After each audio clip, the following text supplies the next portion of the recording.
This is the second part of our discussion on the continuous property of complex valued function. Now in this part, we are going to see the consequences of the definition of continuity. Okay? So we will observe some properties of continuous functions as well. Now let's recall the definition of continuity. So a complex valued function is continuous at a point z0 if the limiting value exists, the functional value exists, and both values are equal. So that was the first definition. We also described the continuity using the Epsilon-Delta definition as well. So this definition says that for every epsilon there must exist a delta such that the distance between functional values and f of z0 is as small as we want, or in other words is less than epsilon whenever the distance between z minus z0 is less than delta. So in other words, we can say that small changes around z0 gives us small changes around f of z0. So small changes in the independent quantity gives us small changes in the dependent quantity, or f of z. So that's basically the main spirit of the concept of continuity. Now let's start with the first observation. So it says that if we have a function given in the real and imaginary parts, so u of xy plus I v of xy, and it is defined in some neighborhood of z0, then f is continuous at z0 given as x0 plus iota y0 if and only if u and v are continuous at x0 y0. Now let's see why we need this sentence that this function is defined in some neighborhood of z0. So we also discussed this in our last discussion. So now we want to calculate the limiting value, and we cannot calculate the limiting value at a point if we don't know the behavior or the functional values in some neighborhood of that point. So that's why we require that the function is defined in some neighborhood of z0. Now the proof of this result is very simple. So once again, it is an if and only if statement. So if and only if also means necessary and sufficient condition. So it is basically logical equality between two statements. So the first statement is f is continuous at z0 is equal to iota y0, and the second statement is u and v are continuous at this point x0 y0. And how do we prove this thing? So we first assume that this first statement is true, and then we prove that the second statement is true by some implications, by some middle steps. So in other words, if we assume that this first statement is true, then it should imply that the second is also true. And if the second statement is true, then the first statement should also be true using some simple middle procedures. So that's why assuming that the first statement is true is the same as assuming that the second statement is true. So they are logically equivalent. So how do we prove this thing? We first assume that the first statement is true. The function is continuous at z0 is equal to x0 plus iota y0. And what do we want to show? We want to show that u and v are continuous at x0 y0. So now if the function f is continuous at z0, and remember we have two definitions of continuity at a point z0. So let's use this definition. If the function is continuous at point z0, then the limiting value should be equal to the functional value. Now the function is given as u of xy plus iota v of xy. So this implies that the limit z approaches to z0 of u of xy plus iota v of xy should be equal to f of z0. So this implies limit xy approaches to x0 y0 of u of xy, okay, is equal to the real part of f of z0. Now what is the real part of f of z0? Okay, so real part of f of z0 Now what is the real part of f of z? U of xy. So this is just u of x naught y naught. And similarly, this implies that f limit xy approaches to x naught y naught of this function v of xy should be equal to the imaginary part, because these two sides are equal, so that's why the real parts and imaginary parts must be equal. So the imaginary part of this limiting value is limit z approaches to z naught or limit xy approaches to x naught y naught of v of xy. So it should be equal to the imaginary part of this f of z naught. Now once again, what is f of z? F of z is equal to u of xy plus iota v of xy. And the imaginary part of f of z naught would be v of x naught y naught. So this is equal to v of x naught y naught. So this is the definition of continuity, and then we have the following consequences of this definition. Now recall that a function of two variables is continuous if the following three conditions are satisfied. The limiting value exists, the functional value exists, and both are equal. And we can easily see that in this case, for u of xy, the limiting value is equal to the functional value, and similarly in the case of v of xy, the limiting value is equal to the functional value. So we can say that u of xy is continuous and v of xy is also continuous. Of course, this statement is incomplete, so we need to write down continuous at x naught y naught and at the same point. So this proves the second part, which where we had to show that u and v are continuous at this point x naught y naught. And converse part I am leaving as an exercise. So conversely, I am leaving this as an exercise. So what do we need to prove in the converse part? So in the converse part, we will assume that u and v are continuous at x naught y naught, and then we have to prove that function f is continuous at this point z naught. Now let's see some other consequences of the definition of continuity. So if two functions are given which are continuous at this point z naught, then their sum is another function and it is also continuous at the same point. Okay, so how do we define addition of two functions? It's a very simple procedure. So if a function is given as, let's say, z plus 1, and another function is given as, let's say, z square, then f plus g is another function defined in the following way: f of z plus g of z. Now what is f of z? F of z is z plus 1. And what is g of z?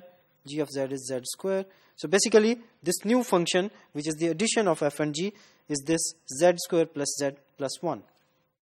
Now if f and g are continuous, then this result says that their addition, which is another function, is also continuous at the same point. And of course, similarly, we can say the same statement for other operations, for example, difference. So on the same lines, we can also calculate the difference of two functions. And once again, if f and g are continuous at z naught, then the difference f minus g is also continuous at z naught. And on the same lines, we can define the product of two functions. So for example, if f of z is given as z plus 1 and g of z is given as z square, then f into g is another function defined in the following way: f of z into g of z. Now what is f of z? F of z is z plus 1 and g of z is z square. So this becomes z cube plus z square. So this is basically the function f into g, the product fg.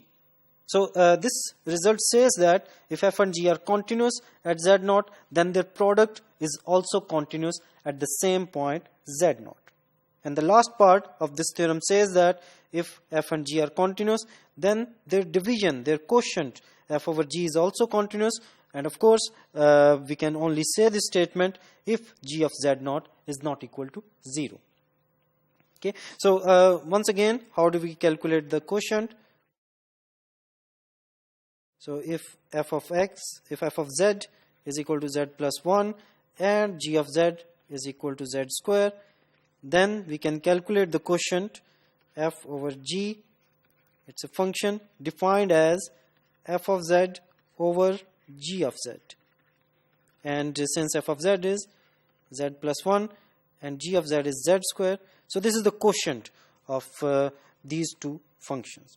And the result says that if f and g are continuous at z0, then this quotient function f over g is also continuous at z0, provided g of z0 is not equal to 0. Now the proof of this theorem is very simple if we use the definition of continuity to be this one. Limit z0, z approaches to z0, f of z is equal to f of z0.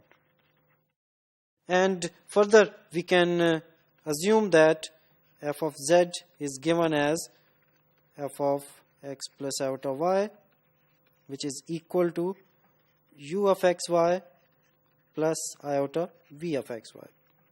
So by taking the real and imaginary parts, and similarly for g of z we can assume that this is equal to x plus iota y is equal to m of xy plus iota n of xy. Now using this definition and using these two descriptions of f and g, we can prove all these statements in a very simple way. And once again, I am leaving this as an exercise, as a very simple exercise. So what do you have to check? So you have to check that this function f plus g, in the first part, this function f plus g is continuous. In other words, you need to show the following. Okay, so we need to show the following, that the limiting value as z approaches to z0 of f plus g of z is in fact equal to f plus g of z0. And over here you need to use this definition of this addition of function, and using this definition and these two descriptions of f and g, we can easily prove that this statement holds, and similarly the difference, product and quotient continuity can also be proved.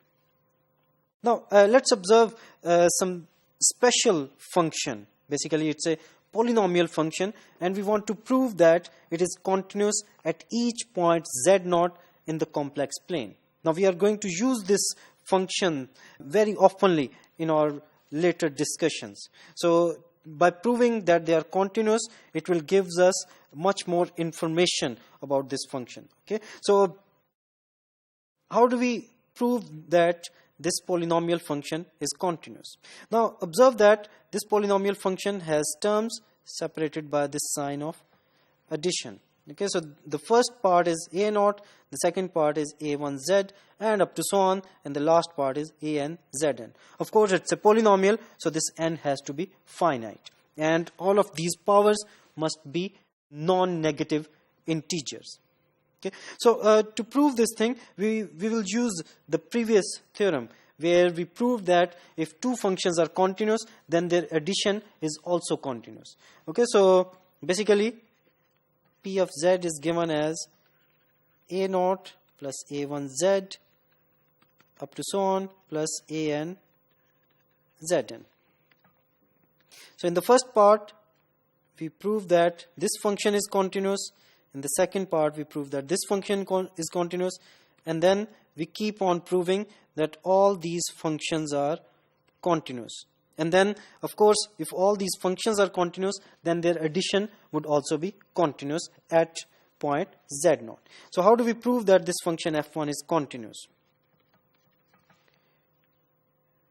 So since it is a constant function, a0 is a constant, it's a constant complex number, so all of these coefficients a0, a1, an are basically complex numbers, fixed constant complex numbers. So in this case, if we calculate the limit, then the calculating limit would give us the same number because it's a constant function. So the limiting value is equal to the functional value. So we can say that this function f1 of z, which is just a0, is continuous.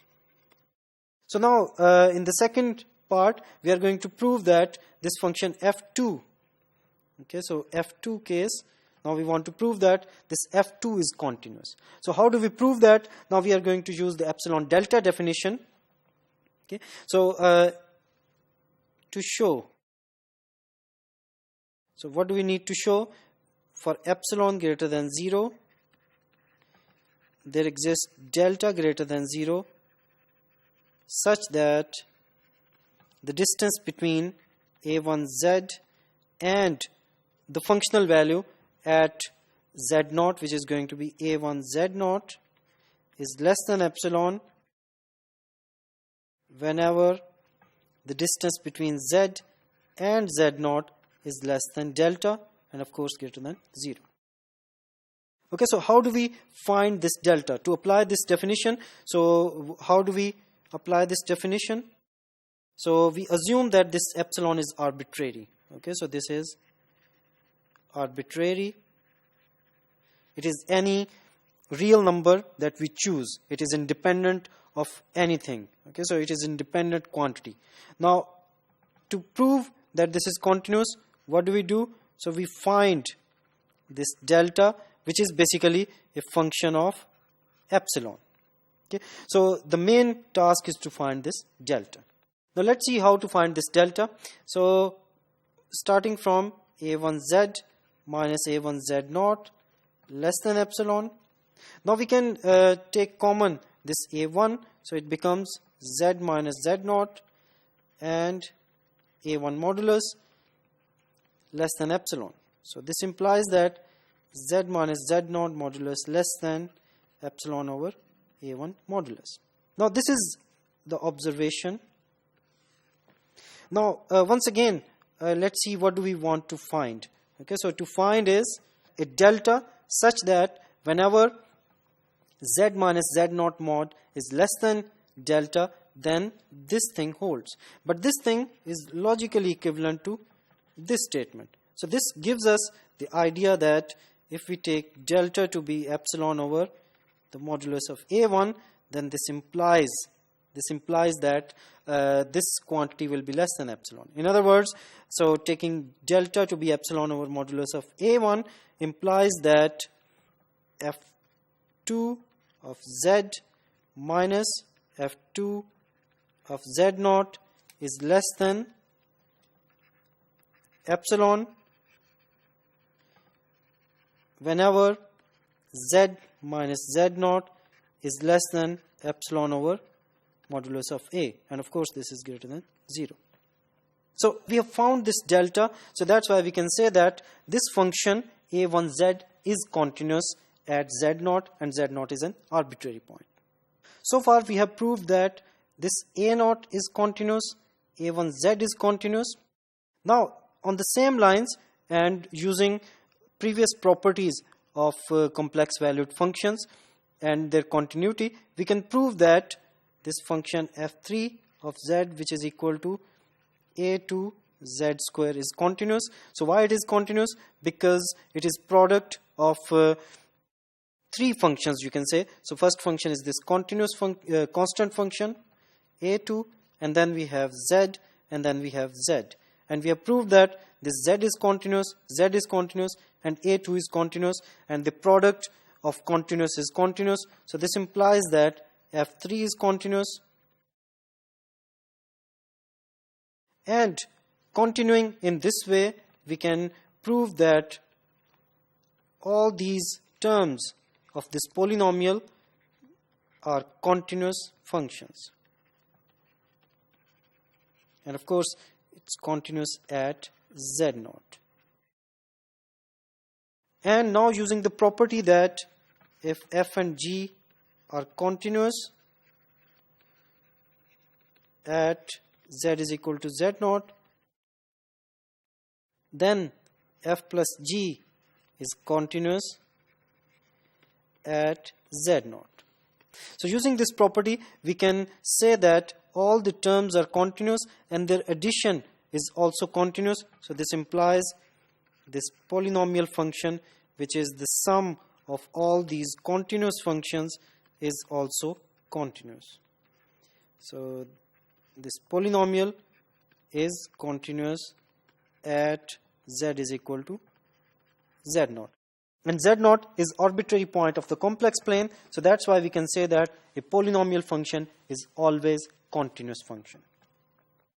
Now we can use the continuity of polynomial to calculate some limits as well. So what kind of limits? So the limits which are, for example, limits of rational functions. Okay. So once again, we are going to use property of continuous functions. So what property we are going to use here? So if f and g are continuous, at z0, then the quotient f over g is continuous at z0, provided, of course, g of z0 is not equal to 0. So this numerator z square plus 2 is basically a polynomial which is continuous according to our previous proof, and the denominator is also a polynomial which is continuous once again using our previous result. And so the quotient of these two polynomials is continuous at point wherever the denominator is not 0. Okay, so we can see that if we put z is equal to iota in the denominator, then the denominator is not equal to 0. So we can say that the limiting value as z approaches to iota is equal to the functional value, since this is a continuous function at point z is equal to iota. So the value become iota square plus 2 divided by iota square minus 2 iota plus 1. So basically 2 minus 1 over minus 1 minus 2 iota plus 1. So this becomes 1 over minus 2 iota. So that's how we can calculate some limits using the property of continuity of complex valued functions. So in this discussion, we saw some consequences of the continuity property of complex valued functions. In our further discussion, in our next part, we are going to continue this discussion and we will see some further consequences of the continuity of complex valued functions.